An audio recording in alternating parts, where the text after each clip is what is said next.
Olá, eu sou Ricardo Trindade, professor da Universidade de São Paulo e trabalho com paleomagnetismo.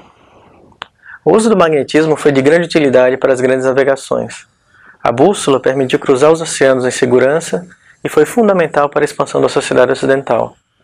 Mas ao mesmo tempo em que viajavam, os navegadores nos deixaram outro legado, que são as medidas do campo magnético do passado. No entanto, para desvendar as variações do campo antes das grandes navegações, quando não temos medidas dos grandes navegadores, a gente estuda rochas e artefatos arqueológicos. Isso porque as rochas e alguns materiais arqueológicos contêm pequenas quantidades de material magnético. Quando a rocha se forma ou quando um artefato cerâmico é confeccionado, esses minerais se magnetizam paralelamente ao campo magnético ambiente. Portanto, ao medirmos o magnetismo de rochas ou de cerâmicas, podemos inferir qual a direção do campo magnético do passado.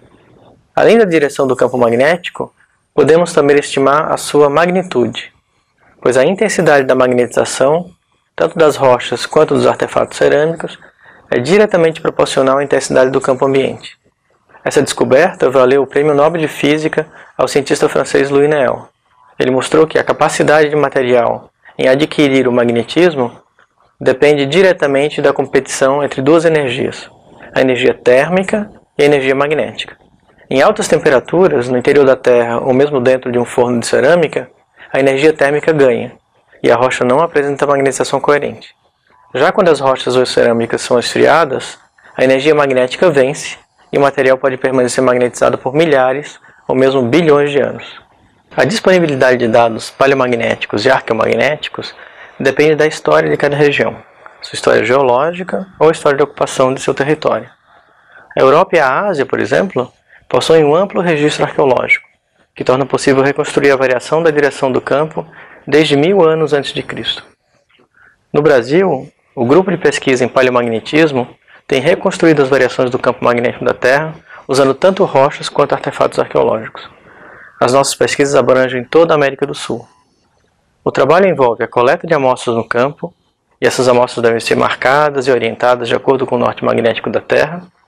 Em seguida, cada amostra é levada ao laboratório, a sua magnetização é medida dentro de uma sala especial completamente isolada do campo magnético terrestre. Isso para evitar interferência nas medidas. Os equipamentos que usamos hoje e as condições de trabalho que temos no nosso laboratório são muito mais modernos e são muito mais eficientes do que aqueles usados pelos pioneiros do paleomagnetismo. As primeiras medidas magnéticas em rochas foram possíveis graças ao professor Blackett e o seu magnetômetro astático. Este consistia de um arranjo bastante engenhoso de ímãs de barra e de espelhos. Com esse equipamento, o grupo de Cambridge, na Inglaterra, começou a estudar rochas do mundo inteiro, tentando traçar os caminhos dos continentes. Na época, que era nos anos 50, ainda não se sabia se os continentes eram fixos ou se eles se moviam como previa a teoria da tectônica de placas. Assim como as bússolas ajudaram os navegadores no passado a encontrar o seu caminho, o magnetismo das rochas antigas poderia mostrar o caminho dos continentes.